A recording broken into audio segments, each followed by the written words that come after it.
Hi, my name is Kayla. Welcome back to my channel. And before we get started, please give this video a thumbs up. It really helps it out. It really helps the channel out. Subscribe to the channel. Hit the notification bell to be notified for more videos. Okay. In today's video, I'm going to be discussing how Scream 7 can mirror Scream 3 with the Hollywood aspect in mind without actually going to Hollywood. I would love to see a time jump. Maybe like a year or so, you know, because I would love for it to be Tara's birthday.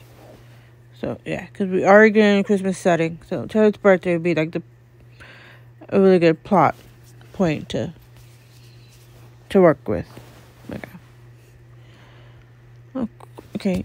Opening scene. There's a lot of opening scene ideas to have on this channel, but we need something that will bring Sidney out of a hole. So, news reports on screen, they report Gail is being hospitalized, and that would be worldwide for Sidney to see it, along with the release of Stu Macher, with Stu Macher being released from prison. I'm a Stu believer. I believe he's alive because of the horror movie rules. Like, he didn't have his last scare, and he wasn't shot in the head. So, yeah. It would be very similar to the first movie when we see clips of Cotton Weary being walked out of jail in 1986.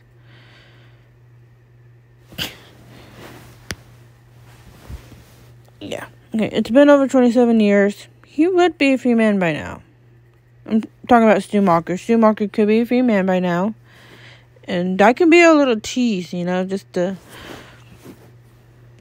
hold us over for the big meal at the end. You know? Yes. And that can be a tiny little tease. And it can give us that big reveal at the end. And I want him to get away with it. He dies in 8. Or part 2 of Scream 7. You know, tying it all together. And I think Sidney should be the one to do it. Yeah. Spoiler alert.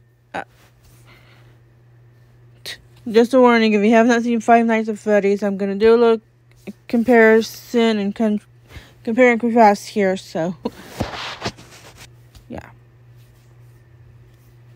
It worked in Five Nights at Freddy's. We saw William Afton at the beginning of the movie. You know, that very tiny tease. It was short little clips with him and Mike. Yeah. Then they gave us that epic plot twist and unmasking at the end. Even though I saw William in the beginning, I was still shocked when his reveal happened at the end.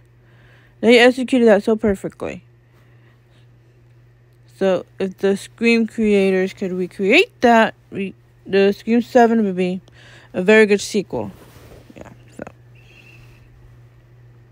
it just needs to be executed really well. Okay. And then, okay. Some other concepts I have in mind regarding Jenna Ortega and her busy schedule. My concept would explain why she's missing throughout the movie. Because in Scream 5, we are told that Christina Carpenter is now in London. I personally believe that she permanently moved to London. I mean, who wouldn't want to get the heck out of Woodsboro with all the murders happening? But, yeah.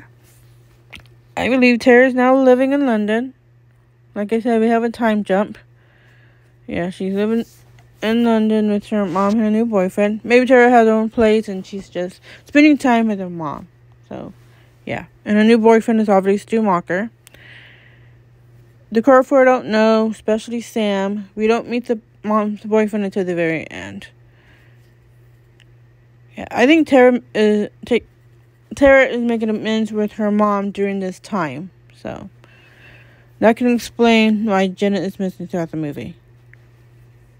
You know, like, maybe the mom gets attacked by Ghostface, and Tara goes to check on her. It's like, they should definitely use London as that excuse for why we don't see Tara through most of the movie. Tara and Chad have a long-distance relationship. I just mentioned this earlier, that, like, Tara being in London could explain why Jenna's missing throughout the whole movie. Then they can focus on Sidney. Yeah, and then they can go back. Like, cause I would love for Tara to be the third act reveal and kill. I know some don't want it, but some things do need to happen. And they need to take these risks. So, yeah. And now the focus can be our Sidney and Mark and Cade. My little theory is maybe Cade also knows Stu is alive because they're in the same. He's in the same workforce as Dewey and Kirby. Like, what if the cops filled like all of the force in? But Kincaid gets killed before he gets a chance to tell his wife, to tell Sidney. Yeah. No, he was a part of it in Scream 3. Sidney gets a call from Ghostface after the death of her husband. So, yeah. A true crime series. Gail Weather mentioned in Scream 6 that it's all about true crime limited series. So, that would be the Hollywood aspect. And that would be the one that's being made. Yeah, we'll not go back to Hollywood. If we do, it'll be to interview Jennifer Jolie, who I believe is alive. Because that scene is very questionable. Because Dewey was shooting at the mirror. So, we don't really know. Yeah. Okay, back when true crime series are being made, the victims and survivors are being interviewed. They don't go to Hollywood. They are being interviewed in the comfort of their homes, in their hometown, or in Stu's case, a mental facility, where he's able to easily escape in and out of course with the help of Christina Carpenter. Stu Marker comes from a wealthy family. Maybe he has his own private plane or something. He can fly back and forth. Maybe he's a pilot. Who knows? So, yeah, he has money to do all these kinds of things. Okay, yeah. So for the true crime series, the survivors can be interviewed anywhere in many different cities. Woodsboro, LA, London, New York, Atlanta, because that's where Kirby says she was based off of. So, yeah. Like, maybe they interview Stu Marker. You know, like he can play it off if he was a victim / survivor, because technically he was. Because Billy betrayed him in the end. He survived that TV. I'm a Stu believer. I believe he survived. So, yeah. He can continue the peer pressure angle, because that is what Billy did at that time. So, yeah. He can play it off. And then we can just question his character throughout the movie. And then he shows up at the end. Like, I would love for him to be a great character like Kirby was in 6. Kirby scenes cracked me up. Because she just, like, she enters the room and then she leaves. It's like, girl, where you going? Okay. Yeah. That's what I have for this. If you guys enjoyed this little theory in this little concept that Scream 7 can do to mirror Scream 3 without actually mirroring it. So, yeah, that is the theory for today. Hope you guys like it.